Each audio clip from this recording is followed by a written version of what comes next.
Kalau kamu sekarang belum bisa fokus gitu ya berbakti sama orang tua, belum bisa fokus menuruti apa kemauan orang tua, bisa jadi nanti kamu akan kesusahan untuk berbakti sama suami. Kalau dihitung-hitung gitu ya, sampai kira-kira 4 kali gagal ta'aruf. Saya waktu itu cuma bilang, gak lah, kayak gitu. Mau, kayak gitu. Terus gak mungkin kayak gitu, ibarat kata. Enggak, pokoknya enggak ya enggak, kayak gitu. Sampai mereka tuh kayak, wes awas lo ya mbak, kayak gitu. Waktu itu saya cuman, enggak, saya gitu. Kayak enggak deh, kayak gitu. Pokoknya selalu denial, sampai pada akhirnya, alhamdulillah sehat, bahagia, bersyukur, insya Allah. Sekarang alhamdulillah menjadi ibu rumah tangga sekaligus freelancer di Better Youth Foundation. Gitu. Alhamdulillah sudah diberikan amanah 1 anak, usianya 5 bulan, mendekati 6 bulan. Dan di Better Youth Foundation diberikan amanah menjadi stafnya Better Youth Academy dan fundraising.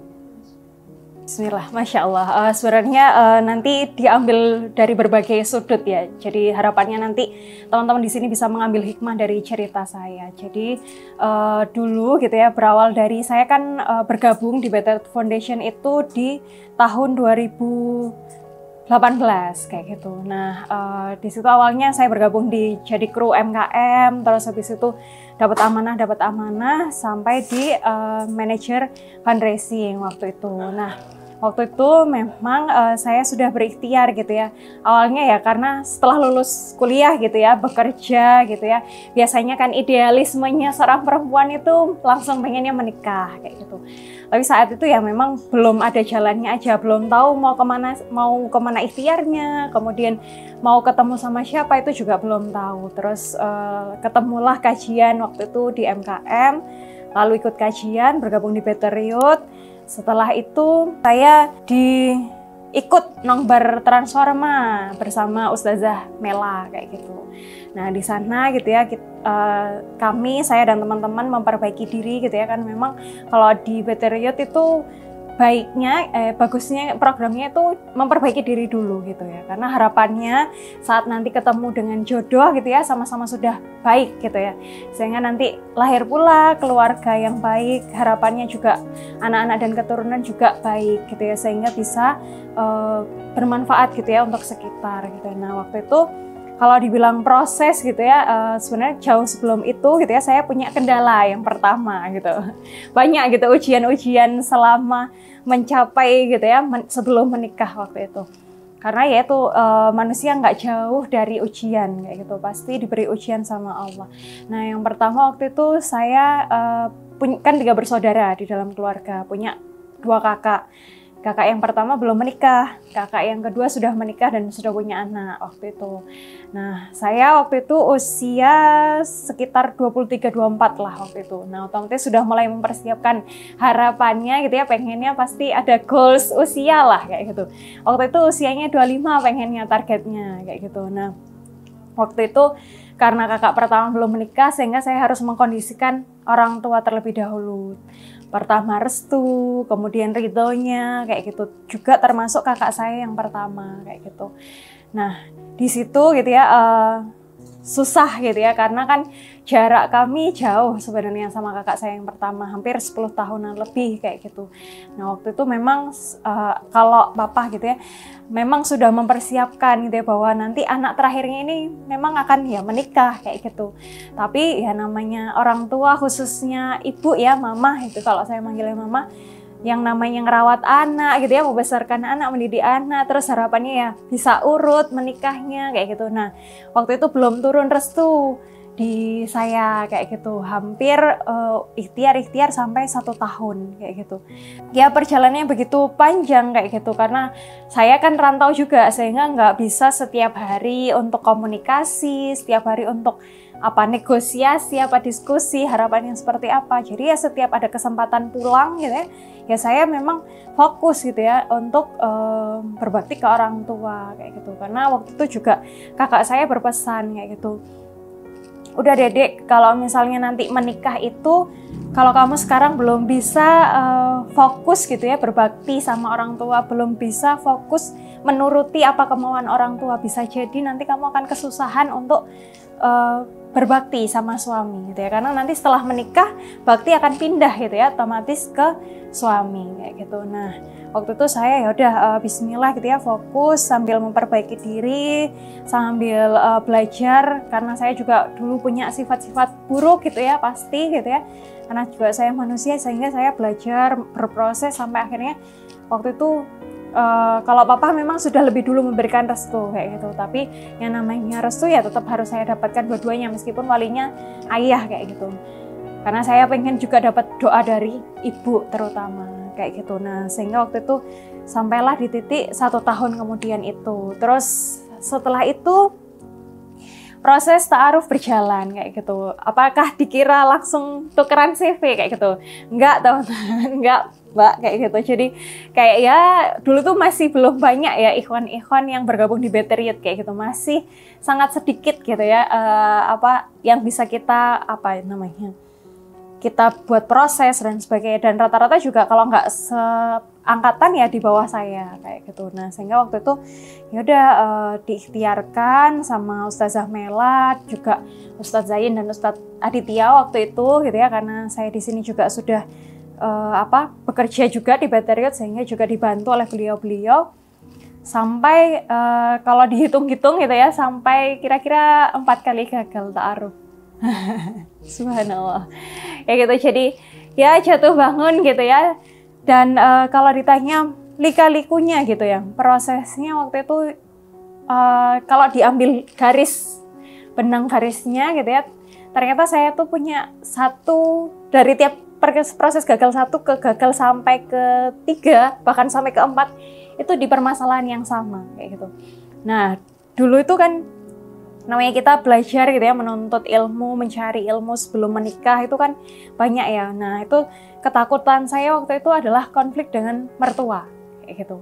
Nah saya kan belajar tuh kemarin-kemarin mengkondisikan orang tua, komunikasi dengan orang tua, kemudian menikah itu harapannya ya dapat mertua yang juga sama-sama baik kayak gitu, sama-sama bisa diajak berkeluarga kayak gitu. Nah waktu itu kan banyak sekali ya berita-berita tentang konflik antara menantu dan mertua, nanti menantunya yang jahat sama mertua, mertua yang jahat ke menantu dan sebagainya. Sebenarnya itu bukan jahat ya, tapi punya sudut pandang masing-masing kayak gitu. Nah saat itu memang saya diuji di satu titik itu, yaitu semua dari proses 1 sampai 3 itu harapannya tinggal di rumah mertua semua kayak gitu. Nah saya akhirnya mikir sampai di proses ketiga waktu itu, gagal ketiga itu saya berpikir kenapa ya kok saya tuh dikasihnya ujian tuh hal yang sama kayak gitu. Karena memang ya kita itu manusia akan diuji di titik kelemahan kita kayak gitu, sampai benar-benar Allah itu nilai, ayo kamu pantas gak untuk menikah kayak gitu, ayo kamu mau bersandar bergantung sama siapa, ke Allah yang maha mengatur segala urusan gak kayak gitu. Iya tak kalau kekhawatiranmu tadi itu akan terjadi misalnya, iya tak kalau udah tinggal satu rumah dengan mertua terus kamu akan berkonflik, kan belum tentu kayak gitu. Nah waktu itu saya ya bermuhasabah diri gitu ya, sambil ya kalau dibilang jatuh bangun, nangis tuh ya udah sering kayak gitu, sampai kalau dikenal teman-teman ya, apalagi sama Ustaz Zain gitu ya, sampai ya Mama Risa kalau misalnya datang tuh ya datang permasalahan kalau nggak terkait fundraising gitu ya, karena kan target dan pekerjaan dan sebagainya itu kan juga penuh pressure saat itu. Kemudian sudah ditagih-tagih untuk menikah kayak gitu, sehingga ya udah pressure-nya, nangisnya setiap hari itu ya cuman karena 2 hal itu gitu. Sehingga itu tuh terus sudah selesai di ta'aruf ketiga, terus udah saya bilang ke guardian saya, Ustazah Mela waktu itu, saya bilang gini, udahlah Mbak kalau misalnya saya tuh capek kayak gitu. Kadang kan kita udah ngalamin ya tukeran CV, nazar, kayak gitu ya, bertemu, bertanya jawab, kayak gitu. Rasanya tuh saya juga sungkan sama guru-guru saya, karena yang mendampingi kok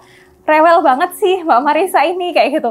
Ini nggak mau, kayak gitu. Sampai saya bilang, nggak dulu deh Mbak buat berproses, kayak gitu. Saya off dulu, kayak gitu. Terus ya alhamdulillahnya beliau-beliau memberikan ya penenang kayak gitu, untuk ya nggak apa-apa diambil dulu jedanya kayak gitu. Sehingga waktu itu saya mengambil jeda, terus alhamdulillah proses lagi di tahun 2022 waktu itu. Nah, kan tadi saya masukin CV tuh sebenarnya di tahun, kan 2019 udah mulai ngobrol tuh sama orang tua, 2020 gitu ya, kira-kira saya sampai 2022 itu berproses itu, sampai 2022 masuk lagi CV kayak gitu. Nah, ya qadarullahnya itu di kondisi yang sama lagi masalahnya, yaitu dengan tinggal di rumah mertua kayak gitu. Tapi saya waktu itu alhamdulillah sudah dalam kondisi yang sudah legowo, sudah mencari-cari bagaimana sih misalnya kenapa kok saya tuh khawatir kayak gitu. Kadang kita tuh khawatir bukan karena kita takut kejadian kok gitu ya, karena bisa jadi kita khawatir tuh karena belum tahu ilmunya. Kayak itu belum tahu contoh di sekitar kita. Nah, saya waktu itu sambil ya berproses, sambil ngelihat di sekitar saya keluarga-keluarga mana gitu ya yang tinggal sama mertua, dan ya sebenarnya fine-fine aja kayak gitu, nggak ada yang perlu dikhawatirkan harusnya. Ya udah, saya cocok gitu ya, terus beliau juga sampai ke nazar gitu. Terus setelah nazar kan otomatis proses maju berikutnya ya ke pertemuan gitu ya, dari yang ikhwan ke keluarga saya. Nah, sebelum ke situ kan saya harus menceritakan dulu, edifikasi dulu gitu ya, bagaimana background seorang laki-laki ini, sampai akhirnya kok ya qadarullah orang tua saya juga nggak mau kayak gitu. Jadi itu saya kayak kenapa ya kayak gitu, saya udah selesai gitu ya dengan diri saya sendiri gitu ya, tapi ternyata orang tua masih belum setuju kayak gitu. Ya udah, terus bagi saya namanya restu orang tua itu penting untuk kehidupan pernikahan kayak gitu, untuk menjalani ibadah terlama di sepanjang hidup. Sehingga akhirnya saya berhenti gitu ya, saya bilang ke yang ikhwan nggak bisa lanjut gitu ya karena beberapa kondisi, kemudian yang ternyata juga yang ikhwan juga nggak lanjut kayak gitu. Udah terus lama gitu ya, hampir 1 tahun saya nggak berproses kayak gitu ya, ada banget kayak pressure-nya ngelihat sekitar udah pada nikah yang seangkatan. Terus habis itu teman-teman di luaran sana juga udah nikah, orang tua juga sudah nanyain gitu ya, memburu-buru istilahnya, sampai juga orang tua itu sempat ya alhamdulillah bisa silaturahim gitu ya ke Ustadz Zain dan Ustadz Aditya gitu untuk menyampaikan waktu itu. Nah, ya udah dititipin, saya juga sendiri sudah ikhtiar nitipin ke teman, ke kakak tingkat dan sebagainya, segala ikhtiar saya sampaikan. Sampai saya bilang gini, yaudah deh kayak gitu, kayaknya itu sampai di akhir tahun ya, 2022 sampai di akhir tahunnya kayak bulan-bulan kayak gini, Desember kayak gini. Nah, saya tuh bilang gini, ya di dalam hati ya, cuman batin tok kayak gini. Ya udahlah ya Allah kayak gitu, kalau misalnya emang di tahun depan gitu ya saya nggak nikah gitu ya, belum nikah dulu, ya udah kayak gitu, nggak apa-apa wes kayak gitu, aku tak cari apa kegiatan gitu ya, agenda yang lebih bermanfaat lagi kayak gitu. Ibadah itu juga bukan hanya pernikahan aja. Waktu itu saya ngambil menarik diri kayak gitu untuk ya berdamai dengan diri sendiri, hati gitu ya, dengan orang tua. Karena kalau misalnya setiap pulang tuh selalu ditanyain gimana, sudah berproses lagi atau belum, itu ada banget kayak gitu. Tuh pressure-nya banyak kayak gitu. Sehingga waktu itu udah, terus di akhir tahun saya akhirnya safar gitu ya ke rumah kakak saya. Nah, di perjalanan itu naik kereta gitu ya, saya mikir kayak gitu, kira-kira saya tuh kenapa ya kok butuh banget menikah kayak gitu. Jadi kan Allah tuh menyampaikan ya, kalau misalnya kita itu misalnya ingin beribadah itu berikan niat sebanyak-banyak, kasih niat sebanyak-banyak, jangan cuman misalnya oh ya menikah itu beribadah kepada Allah, betul kayak gitu. Oh, menikah itu agar kita punya partner untuk sama-sama saling mengingatkan dalam ketaatan, itu benar kayak gitu. Tapi carilah gitu ya strong way-nya, niat-niat yang lebih banyak lagi, agar apa? Agar Allah itu mau mengabulkan hajat-hajat kita kayak gitu. Kadang tuh kita tuh gini, oh ya aku pengen nikah, pengen tok kayak gitu, tapi ternyata kita nggak memperbanyak niat, karena bisa jadi nanti setelah nikah kita clueless, ngapain ya aku kayak gitu. Aku harus melakukan apa? Apakah sekedar rutinitas menjadi suami istri aja, atau ayah ibu aja kayak gitu, atau ada hal lain yang ingin dituju dari pernikahan itu kayak gitu. Nah, saat itu saya nulis banyak kayak gitu strong way-nya kenapa itu saya harus menikah, Mbak, kayak gitu. Jadi ya salah satunya perihal dakwah. Waktu itu saya memang fokus gitu ya, karena sudah berkecimpung lama juga di Better Youth gitu ya. Saya merasa saya diberi banyak gitu ya oleh Islam gitu ya, maka saya ingin gitu ya menjadikan diri saya juga bermanfaat untuk Islam gitu. Kan dakwah itu bukan dakwah yang meminta kita gitu ya, tapi kita yang meminta di jalan dakwah kayak gitu. Waktu itu saya meniatkan salah satunya perihal dakwah, karena ya namanya perempuan ya nggak bisa kemana-mana dengan mudah gitu ya kita untuk berdakwah kayak gitu. Kita butuh mahram. Saya juga anak rantau gitu ya, sehingga saya juga waktu sering ditugaskan keluar kota sama Beteriot gitu ya, karena sudah mulai punya wilayah kayak Jogja, Malang kayak gitu, sehingga saya merasa harus ada mahram waktu itu. Terus udah seketika waktu itu saya udah pasrah betul kayak gitu, menghadapi tahun 2022 itu kayak ya udahlah kayak gitu. 2023 pun saya kayak di bulan-bulan awal gitu ya, biasanya kan semangat tuh menyambut tahun baru kayak gitu, menyambut wishlist baru. Bahkan saya nggak ada wishlist terkait menikah di tahun 2023 kayak gitu. Sehingga waktu itu di bulan Januari udah, terus ya saya kira ya udahlah nggak berproses apa-apa nih di tahun ini kayak gitu. Tapi sebelumnya kayak gitu sebenarnya saya tuh sudah diberikan tawaran gitu ya kan. Kalau di Badr itu kadang ada perjodohan guyon-guyon gitu ya. Ya salah, karena waktu itu sudah mulai banyak, ikhwannya sudah banyak, akhwatnya sudah banyak, jamaah-jamaahnya sudah mulai banyak. Banyak juga yang baik-baik gitu ya hadir gitu ya. Kemudian ya waktu itu sempat ada beberapa nama, salah satunya suami saya itu. Nah waktu saya langsung sebenarnya jodohnya tuh sama ya Ustadz Zain, Ustadz Aditya kayak gitu. Bahkan Ustadz Zamila juga merekomendasikan. Tapi saya waktu itu cuma bilang, enggak lah kayak gitu. Mau kayak gitu. Terus gak mungkin kayak gitu, ibarat kata. Enggak, pokoknya enggak kayak gitu. Sampai mereka tuh kayak, wes awas lo ya mbak kayak gitu. Waktu itu saya cuma, enggak, saya gitu. Kayak enggak deh kayak gitu. Pokoknya selalu denial. Sampai pada akhirnya saya ingat bulan Februari gitu ya, akhir, saya juga kaget waktu itu. Waktu itu terus habis itu ternyata sebelum itu juga saya sebenarnya akhirnya berpikir ya siapa ya kayak gitu yang sekiranya, karena saya kalau harusnya gitu ya, kita kan boleh ikhtiar. Sebenarnya perempuan itu kan juga boleh ikhtiar ya. Boleh maju terlebih dahulu asal kita juga tahu gitu ya guru kita itu akan menjaga kehormatan kita kayak gitu.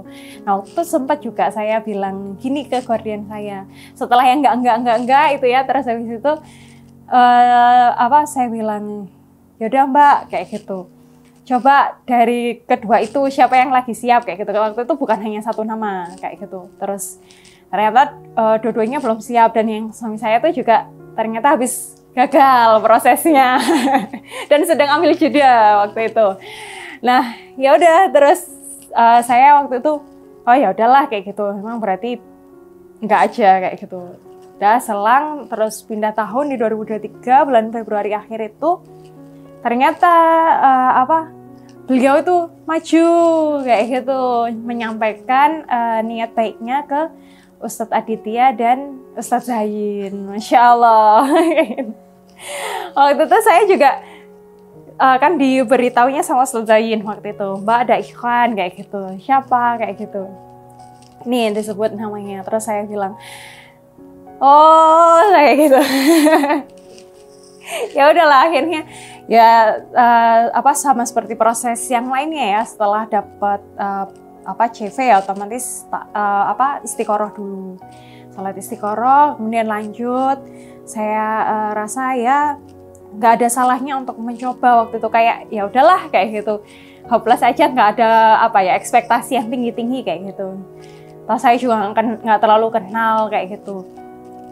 Akhirnya nazar waktu itu, dan sebelum nazar itu saya kan baca CV-nya ya, dan masya Allah dari sekian CV yang masuk gitu ya, 4 kali gagal ta'aruf itu, dan ternyata cuman satu ini aja yang ada di visi misinya terkait dakwah, masya Allah. Jadi saya kayak merunut lagi akhirnya dari perjalanan saya safar, kemudian saya mengingat-ingat lagi bagaimana nanti tujuan pernikahan setelah itu gitu ya. Maka saya ya udahlah bismillah kayak gitu. Sehingga itu nazar, kemudian setelah nazar kami sama-sama oke, lanjut, otomatis dari yang ikhwannya main ke keluarga saya gitu ya. Dan itu ternyata nggak sampai situ ujiannya. Masya Allah. Restu orang tuanya banyak sekali prosesnya kayak gitu.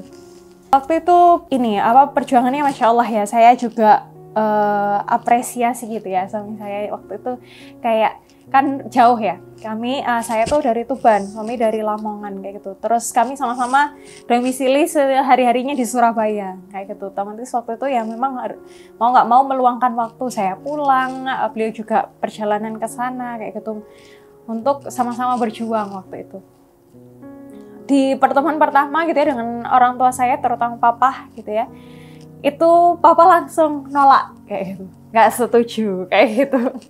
Karena kondisinya waktu itu memang ya suami saya tuh tergolong pendiam kayak gitu, nggak terlalu banyak bercakap kayak gitu, bercerita kayak gitu ya. Apalagi namanya pertemuan pertama ya pasti ada deg-degannya mungkin ya, apalagi sama calon mertua itu udah pastilah kayak gitu. Nah, tapi tipikal papa saya itu yang suka diajak cerita kayak gitu, sehingga kayak nggak match gitu loh, kayak nggak wes kayak gitu. Nanti takutnya kamu dibohongi gitu. Kalau orang dulu ngenilai gitu ya, diem itu berarti tanda bohong kayak gitu. Nah, terus saya coba negosiasi. Ya itu ada nangis-nangisnya kayak gitu. Oh alah yo ya gitu, kayak semua kok terasa berat kayak gitu, untuk mencapai ke pernikahan ini kok berat kayak gitu. Saya jadi teringat gitu ya, waktu itu pesannya Ustadz Zain, memang Mbak, kalau sebelum menikah itu kita akan dibersihkan dulu semuanya gitu ya dari dosa-dosa kita gitu. Ibarat kita mau sholat kayak gitu, kita perlu toharoh dulu, yaitu berwudu kayak gitu. Nah, sama pernikahan itu kan ibadah terlama kayak gitu, sehingga ya mungkin ini caranya Allah untuk membersihkan diri kita dari dosa-dosa kayak gitu. Makanya waktu itu juga dikasih amalan sama Ustadz Zain terkait memperbanyak sayyidul istighfar kayak gitu. Jadi ya kan kita harus banyak-banyak bertobat ya, apalagi sebelum kita itu menjalani kehidupan yang lebih beda lagi kayak gitu. Apalagi seorang perempuan ya, baktinya udah langsung pindah itu kan nggak mudah kayak gitu. Kalau laki-laki kan masih bisa berbakti ke orang tuanya kayak gitu. Tapi kalau kita ya meskipun bakti kita sudah ke suami, tapi paling nggak kita mencari sosok laki-laki yang bisa juga mendukung kita untuk berbakti sama orang tua. Sampai akhirnya waktu itu sampai beberapa kali gitu ya, beliau itu harus ke rumah. Nah, otomatis kan bolak-balik ya dari Surabaya ke Tuban itu hampir ya 3 jam perjalanan gitu ya. Saya mengapresiasi perjuangan beliau kayak gitu. Sampai akhirnya udah deket Ramadan waktu itu di tahun 2023 itu, sampai saya di bulan Ramadan itu menggantung prosesnya karena dari orang tua tidak segera memberikan jawaban kayak gitu, apakah ini lanjut atau enggak kayak gitu. Tapi waktu itu saya memang diskusi sama orang tua, kalau misalnya memang di dalam ta'aruf kayak gitu nggak bisa yang namanya menggantungkan jawaban kayak gitu. Saya sampaikan bahwa ya kalau memang enggak ya nggak apa-apa, ini tak lepas kayak gitu. Saya udah pasrah kayak gitu, nggak jadi pun ya udah nggak apa-apa kayak gitu. Karena tadi di awal tahun saya udah ya udahlah pasrah kalau nggak nikah tahun ini. Jadi nggak ada ambisi. Kalau yang tahun-tahun sebelumnya tuh ada banget kayak gitu ambisi menggebu-gebunya kayak gitu untuk menikah, sampai di titik yang ya udah kalau misalnya ini nggak jodoh ya udah nggak apa-apa kayak gitu. Saya sampaikan ke orang tua, sampai orang tua minta waktu lagi untuk ya udah setelah lebaran nanti main lagi. Sampai saya tuh harus mengkondisikan orang ketiga, pihak ketiga dari keluarga saya kayak gitu, yaitu kakak ipar saya waktu itu. Saya kan paling dekat sama kakak saya yang kedua yang sudah menikah itu. Saya diskusi gimana strateginya, terus kayaknya papa itu percayanya didengarnya gitu ya sama kakak ipar saya kayak gitu. Ya udah waktu itu saya sampaikan ke Ustadz Zain sebagai perantara, terus beliau juga menyampaikan ke suami saya ya udah diberikan waktu selama Ramadan itu sama-sama nggak berproses apapun gitu. Jadi di bulan Ramadan tuh benar-benar ya banyak doa mustajab kan, banyak waktu-waktu mustajab kan. Jadi saya banyak berdoa kayak gitu, benar-benar berpasrah kalau emang ini jodohnya ya dimudahkan kayak gitu, sampai setelah Lebaran itu alhamdulillah diterima. Nah di proses bulan Ramadan itu biasanya kan setelah yang laki-laki ke rumah yang perempuan bisa boleh ke rumahnya si laki-laki kayak gitu. Nah saya waktu itu ke rumah beliau untuk memastikan kayak. Saya tuh pernah dengar kajiannya Ustadz Salim Afillah kayak gitu, kalau cari pasangan itu gitu ya untuk menikah tuh lihatlah 4 hal kayak gitu: kedekatan dia sama Allah, kemudian kedekatan dia dengan orang tua, kemudian kedekatan dia dengan anak kecil, dan kedekatan dia muamalah dengan sesamanya, yaitu temannya apa saudaranya kayak gitu. Dari keempat poin itu gitu ya, saya belum menemukan yang terkait poin kedua waktu itu. Ya sudah, memang dijawab oleh beliau waktu nazar kayak gitu. Tapi namanya kita harus mengkonfirmasi kan, nge-cross check lagi, bener nggak yang diomongin sama si masnya kayak gitu. Nah akhirnya waktu itu saya meniatkan gitu ya, datang ke situ tuh untuk mencari jawaban kayak gitu, untuk semakin yakin lah paling nggak untuk oh ya inilah insya Allah orangnya kayak gitu. Nah saat itu ada satu jawaban yang saya tuh sampai nangis kayak gitu. Jadi ibunya suami saya tuh dulu stroke kayak gitu. Hampir dari kecil, sejak beliau SMP sampai hampir dewasa itu beliau stroke, sehingga nggak banyak ingatan beliau tentang suami saya kayak gitu. Waktu itu cuman saya ya nanya, apa sih Bu yang Ibu ingat tentang suami? Beliau tuh cuman menjawab kayak gini, oh ya saya itu ingat kayak gitu, waktu itu kan saya sakit kayak gitu. Ibunya bilang saya stroke, saya nggak bisa sisir rambut kayak gitu. Ulum itu nyisiri rambut saya sebelum berangkat sekolah, padahal itu udah telat kayak gitu, udah telat sekolah. Langsung seketika saat itu ya, saya tuh di bayangan saya Masya Allah kayak gitu. Memang yang saya cari adalah orang yang bisa memuliakan ibu kayak gitu. Karena ya betul kayak gitu, nasihat Ustadz Salim Afillah waktu itu, siapa yang memuliakan kedua orang tuanya, terutama ibunya gitu ya, pasti dia bisa memuliakan istrinya kelak kayak gitu Insya Allah. Jadi apalagi di kondisi yang seperti sekarang gitu ya, saya lihat banyaknya permasalahan pemuda gitu ya, ada seorang laki-laki yang masih bisa loh kayak gitu ngeramut ibunya seperti itu. Itu masih kondisi kelas 1 SMP waktu itu, masih usia kecil kan berkata, tapi beliau udah paham bagaimana memuliakan seorang ibu. Waktu saya langsung ya bismillah kayak gitu, untuk melanjutkan proses waktu itu, untuk ya terus berjuang kayak gitu, karena sama-sama berjuang akhirnya kan. Beliau juga berjuang untuk meyakinkan ayah papa saya juga berjuang meyakinkan diri saya sendiri. Lalu sudah, terus habis itu khitbah. Waktu itu khitbah juga masih ada kendala lagi, habis sebulan gitu ya, nggak ada apa-apa. Terus habis itu khitbah, terus ternyata waktu itu deket sama Muharram. Nah kalau di Jawa tuh kadang gitu ya, ada nggak bolehnya nikah kayak gitu, katanya ini katanya itu gitu ya. Ya udahlah kayak gitu. Akhirnya sebulan, terus akhirnya menikah di bulan Agustus itu, dan alhamdulillah setahun kemudian dikaruniai putra. Ya sebenarnya itu nggak syar'i sih karena yang pertama beliau lebih muda dari saya usianya 1 tahun aja kayak gitu. Cuman ya namanya saya, apalagi saya ini ngerasa paling tahu diri saya sendiri itu.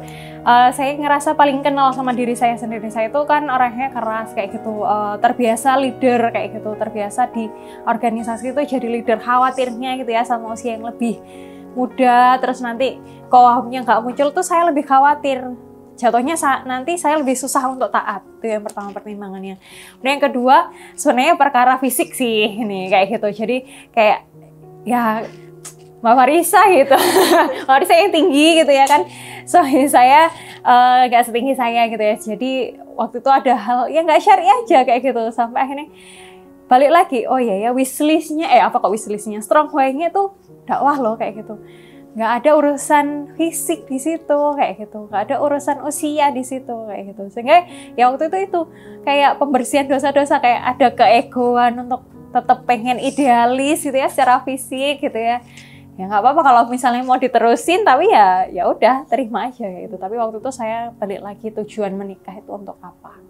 Jadi sebenarnya waktu itu juga, nah dalam proses ta'aruf pun itu ya akan lebih banyak gesekan, lebih banyak lagi gesekan selama kita berproses dengan calon gitu ya. Kita akan lebih banyak gesekan dengan orang tua biasanya. Banyak yang lebih nggak cocoknya itu malah lebih banyak kayak gitu. Ya waktu itu memang kondisinya ada beberapa hal gitu ya, kekurangan di diri suami saya Mas Ulum itu yang bisa saya analogikan kembali ke orang tua waktu itu. Nggak sereknya misalnya perkara sakit gitu ya. Nah waktu itu memang saya sampaikan bahwa ini sakit itu udah sembuh kayak gitu. Saya menyampaikan kembali bahwa ya saya ini berpotensi untuk sakit kayak gitu, berpotensi juga untuk saya ini juga manusia loh, kedepannya juga nggak tahu, toh pernikahan tuh juga nggak tahu kita tuh kayak gimana sih ditakdirkannya sama Allah kayak gitu. Itu kondisi yang seperti itu. Kemudian kondisi yang kedua ya saya cuman bisa menyampaikan bahwa ya tak kembalikan lagi ke orang tua. Kalau memang papa mama nggak seret ya nggak apa-apa kayak gitu.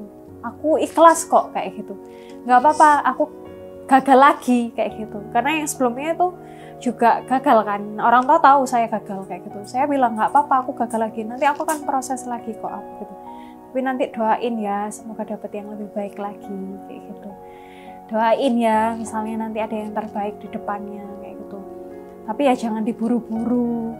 Aku minta ke orang tua, aku komunikasi ke orang tua, jangan sampai aku diburu-buru lagi kayak gitu, karena diburu-buru itu juga bikin pressure, bikin sedih ya. Aku jadi trauma buat pulang, tak sampein kayak gitu, sehingga ya mungkin beliau juga akhirnya berpikir gitu ya, merenung juga gitu. Nah proses menuju pernikahan itu sebenarnya yang sedang berproses itu bukan hanya diri kita aja, tapi orang tua kita juga sedang berproses, apalagi melepas putrinya gitu ya, putri terakhirnya untuk ke orang yang baru aja dikenal kayak gitu, sehingga nggak mudah memang.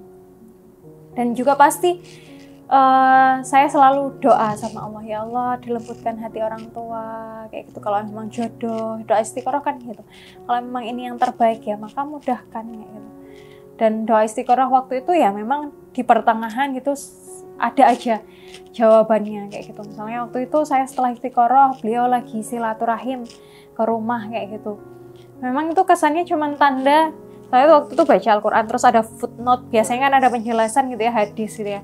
Nah di situ tuh disampaikan gitu, Rasulullah menyukai baju warna putih. Ternyata beliau datang ke rumah itu pakai baju putih. Masya Allah itu kayak iya betul. Apakah ini suatu tanda istiqoroh ya saya gitu. Makanya waktu itu saya juga harus memang disampaikan waktu itu ya peka-peka sama tanda-tanda istiqoroh sambil ya musyawarah dengan guru waktu itu. Alhamdulillahnya waktu itu kondisinya kan kakak kedua saya udah nikah kayak gitu, sehingga lebih mudah mengkondisikan saya kayak gitu. Dan saya sebenarnya nggak menyampaikan ke kakak saya yang pertama, tapi beliau tuh sudah menyampaikan nggak apa-apa kalau kamu mau nikah dulu kayak gitu, toh nggak ada yang tahu jodoh itu datangnya kapan kayak gitu ya. Alhamdulillah dengan legowonya beliau ya, saya juga sayang banget gitu ya sama kakak saya tuh.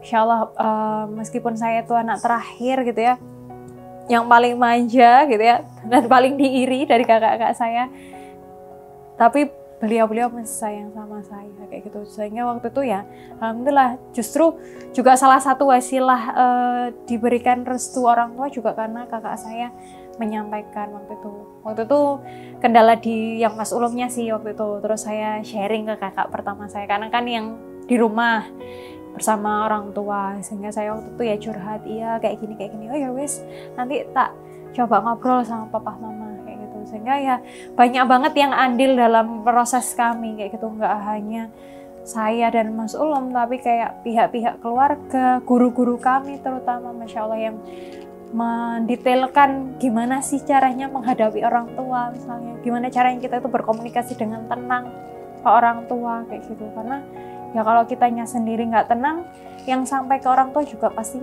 nggak tenang kayak gitu. Di usia 28 kok. Iya, jauh banget, panjang. Ada ya di bulan-bulan terakhir di tahun 2023 ya kan? Sekarang 2024 ya? Oh berarti 2022 terakhir. Yang benar-benar saya di akhir tahun tuh kayak ya nggak berharap lah kayak gitu. Pasrah emang benar-benar itu. Nah itu juga ilmu tawakal ya. Tawakal itu kan nggak ada namanya sebab akibat. Ya benar, kita berikhtiar gitu ya sekuat tenaga kita, tapi kita harus tawakal, menerima gitu ya takdirnya Allah dengan hati kita kayak gitu. Kayak itu, berserah diri dengan hati kita, berpasrah dengan hati kita gitu. Nggak lagi mikirin, wah aku tuh loh ya Allah udah berulang kali gagal ta'aruf, berulang kali proses ikhtiar kesana kemari, tapi kok nggak dikasih-kasih ya Allah. Kayak gitu. Nah, tawakal tuh kan nggak kayak gitu. Oke, ikhtiar jalan gitu ya, ikhtiar di badan jalan, di fisik jalan gitu ya, nitip CV, kemudian diskusi dengan guru, minta nasihat guru atau orang yang sudah menikah, kemudian hati kita tetap berserah gitu ya, tetap menggantungkan harapan bahwa nanti Allah yang ngasih takdir terbaik kok dari segala rentetan ujian sebelum menikah ini kayak gitu. Gen duduk aja gak apa-apa. Gendong duduk. Sayang.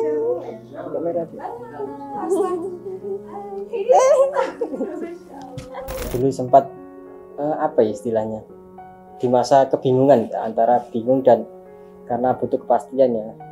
Saya dulu mikirnya setelah jawaban kantor itu sudah fix, oke, sudah final gitu. Ternyata setelah bertemu keluarga, oh ternyata masih ada halang rintangan ya. Sampai saya sempat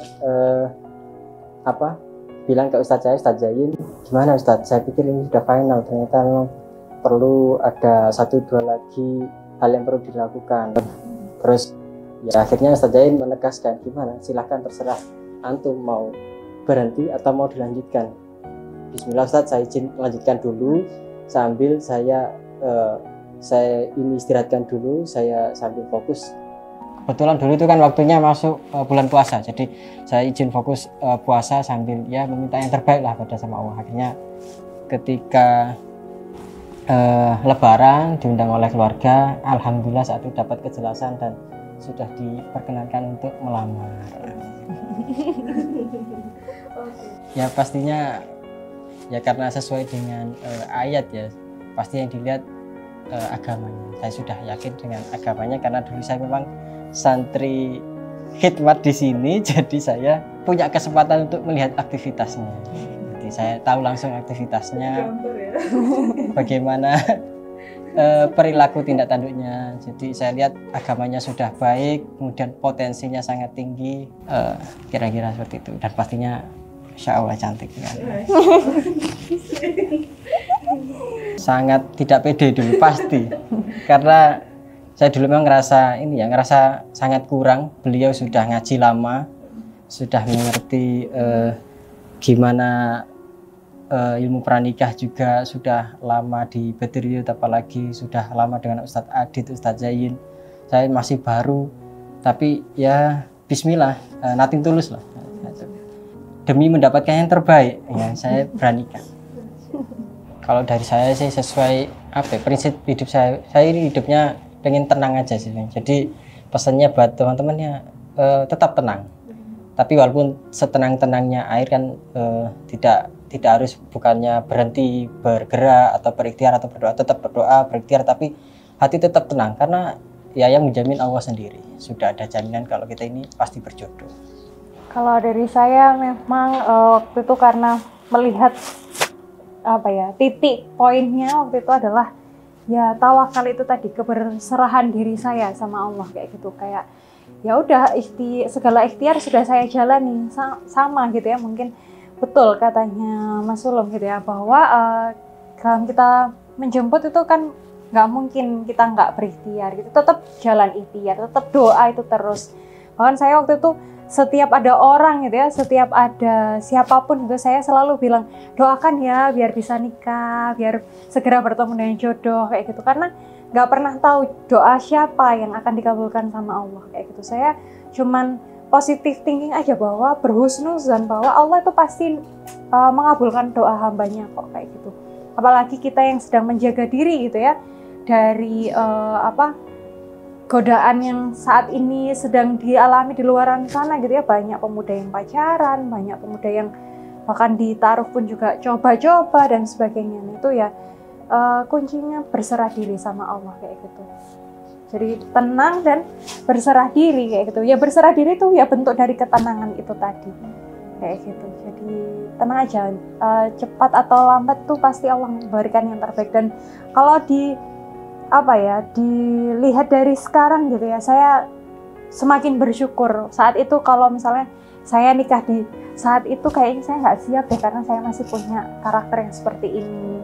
Oh kayaknya waktu itu saya nggak jadi sama beliau karena memang ya karakternya nggak cocok dan sebagainya. Pasti ada hikmah di balik kegagalan-kegagalan yang kita alami di dalam hidup ini. Kayak gitu. Tinggal kita aja sebagai seorang muslim pintar mengambil hikmah kayak gitu.